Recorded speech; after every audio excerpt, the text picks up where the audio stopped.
Yan po. So, tinesting natin kanina guys. And then, ito naman tayo. Testing natin ngayon.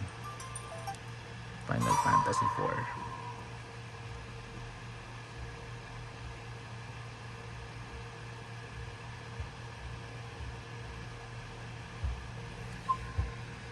This game autosave, syempre. Square Enix pa rin. Yung gumawa ng Tomb Raider ngayon.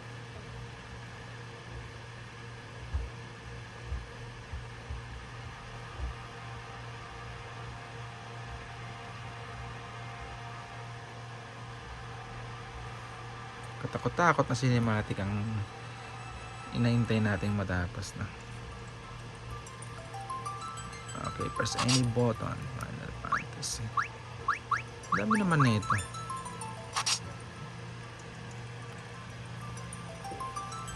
Oh, new game na.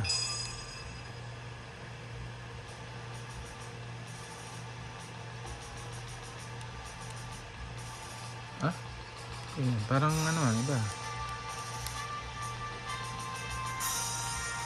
Skip.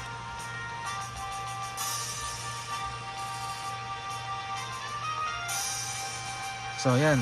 Mukhang ito na siya guys. Parang ano siya, no? Parang sinaunang version ng Final Fantasy yata ito. Talaga ba ito? Saan ako dito?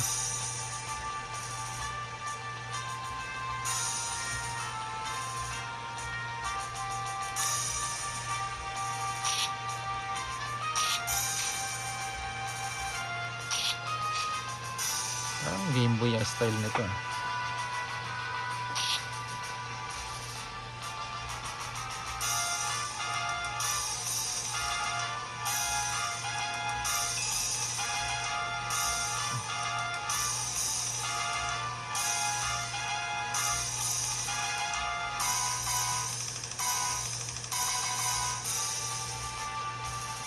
Soldiers, radiation.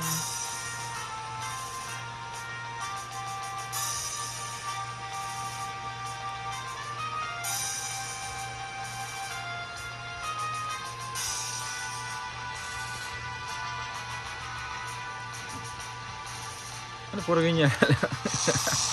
Ganda pa yata yung Fight Night pa. Anyway, sige. At least pinalagit na ni boss yung pinakita ko sa kanya na ganito siya. Ayan, working siya. Hindi ko alam kung paano laruin ito.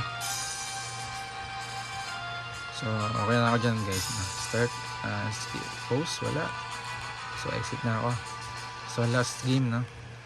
So, ganun pala yung isang Final Fantasy na yun. Nagkaroon lang tayo ng idea.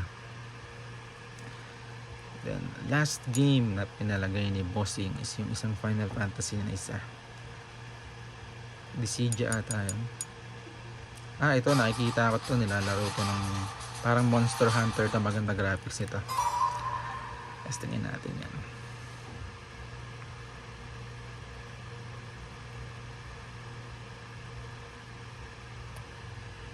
Nangalay na ako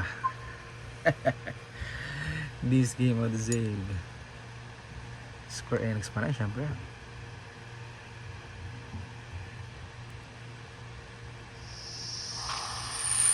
Press start. Yung game, syempre.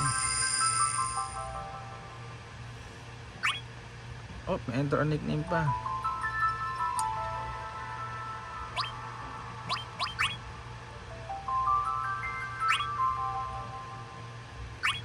So, delete mo na lang siguro boss yung ito, didita ko, kailangan niya eh. Tinesting ko kasi yung games ko na gana. So yan, working naman siya. No, I have to make it. What? Abomination. Intervene and be slain. Nakalabanin ko yan. Hack and slash yata itong games natin. I can take you on if you wish. Galing mo.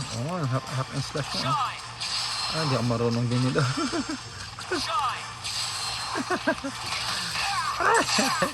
Bubog sarado. Hindi marunong.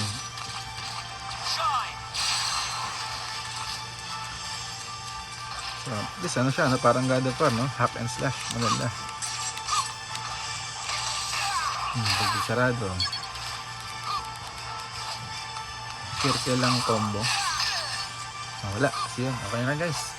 So pinakita ko lang kay Bossing. So yan. Yan po yung games na Final Fantasy na pinalagay niya. So okay na Bossing. Working siya.